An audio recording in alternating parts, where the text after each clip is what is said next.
This is going to be part one of a 3-part series of videos I'm going to bring out. The first one is going to show you how to hang this vertical radiator, and you can see the information about that radiator. In the second video, I'm going to show you how I plumbed it in and everything that goes along with it. And in the third one and the final one, I'm going to show you how to box it in, including how to get that really nice, clean looking skirting board at the bottom and making it all look as if it was kind of like that in the first place. In fact, if you look at the opening sequence here, you can see that there's a similar vertical radiator. This is the radiator I'm going to get rid of, and I want to be able to put things against that wall, you know, like sofas and what have you. So it suits me to have this vertical radiator. So the process starts, and I've got a green line there denoting plumb, and the reason that's there is to show you that if I look at the outside of the house, just in the corner where I'm about to highlight, there's a bit of a bulge in the wall. So it's an old cottage. So the actual wall leans out. So it can look a bit strange when you see straight lines drawn dead against it. So the process now starts with me just approximately measuring out where I'm going to put the first bracket. And those are the fixings that are supplied with the radiator that I really didn't feel comfortable using. So I decided to opt for this. I went down and bought myself these really good chunky bolts with some big juicy raw plugs to go into the wall. So the process starts off like you'd expect with a pilot drill, and then as I started putting some real force into this, the drill couldn't cope with it. I think it's a 24 volt to volt, but it was jumping out of hammer action into just normal drill. So I had to go and pull out the old Bosch, plugged into the wall, and that seemed to resolve the issue. And as difficult as this was, the top was a real challenge. So once that was done, in with a raw plug.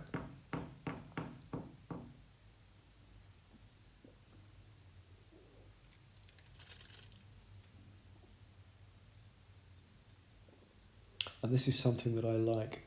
When you're hanging something that weighs this much, 42 kilograms, which is 90 pounds, it's extremely heavy. And you want the confidence to know that the fixings that you've got are really going to hold it. And I wouldn't feel confident doing that with, screws. Here I'm measuring approximately between centres.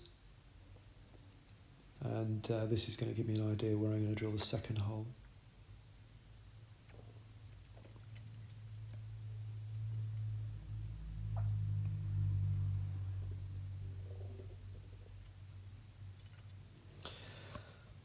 And I do appreciate that once all this is done, I'm going to put it all off, and then I'm going to decorate behind it and paint all the walls and then put it all back together, but I'm more comfortable doing it this way.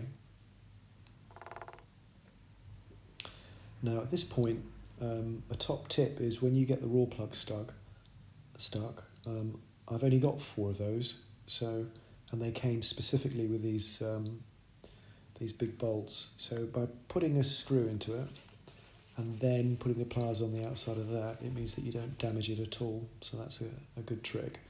And you'll see that being used on countless occasions when I'm trying to put the top ones in.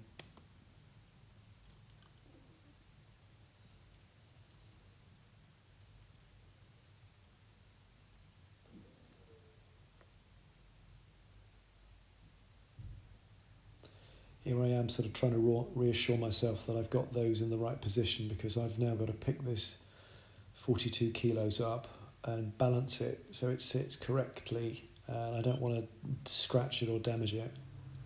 They do have little, I suppose, like plastic gaskets to stop that kind of like knife edge effect damaging the paintwork on the tubular section that it's supporting. And they cause a bit of an issue. In fact, you can just see the little gasket there, and one of them kept on popping off. So I think I put the radiator on about 2 or 3 times, and every time I would get a connection, it would pop that off. So I dealt with that with Scotch tape, sellotape in the end.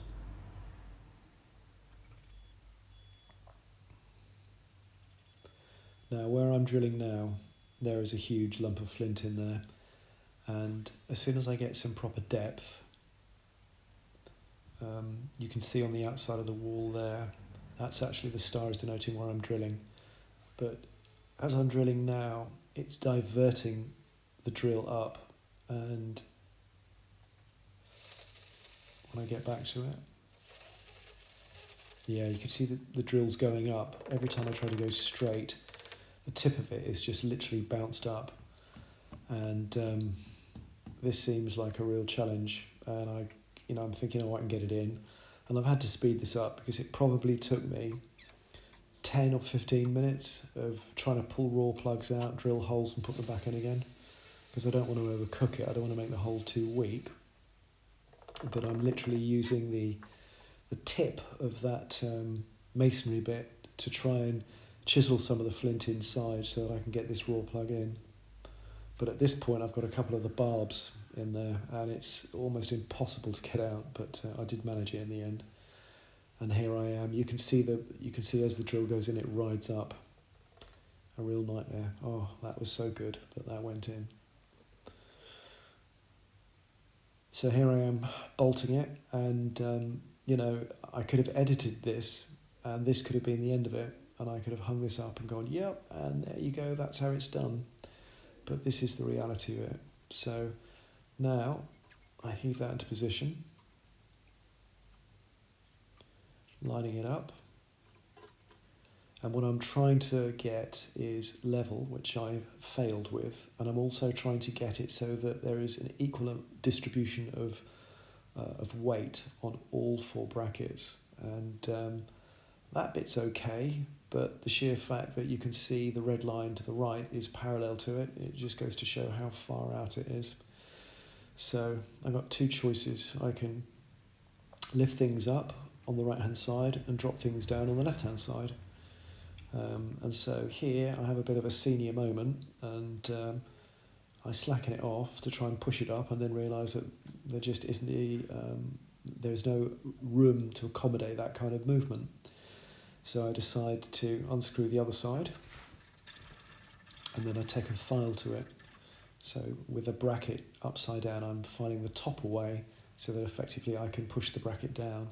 And I've drawn a little line on the wall, and that shows how much extra room I've managed to lose, or I've managed to drop it by. And you can see it's over 1/8 of an inch, 3 millimeters, something like that.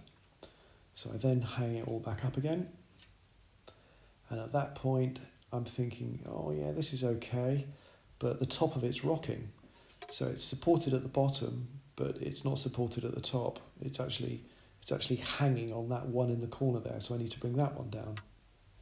Now, of course, there's no way you could re-drill the holes and move them, so the only thing you can do is to adapt the brackets, and that's why I elected to go for really sturdy-looking bolts.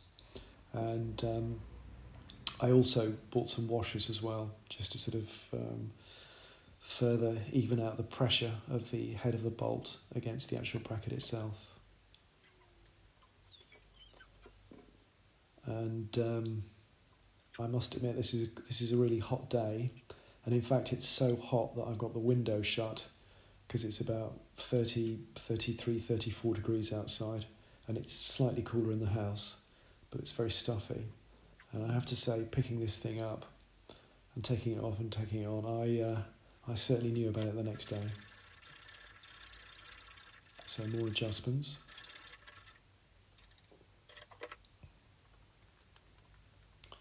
I've made this journey a few times. And so everyone knows what they want. They want this to be plumb, and they want equal distribution of weight. So that's what we're aiming for at the moment. And this is where I'm now having this battle with the top left-hand bracket, where the gasket keeps dropping on the floor and coming off. So by this stage I'm really exhausted, and then I tried again.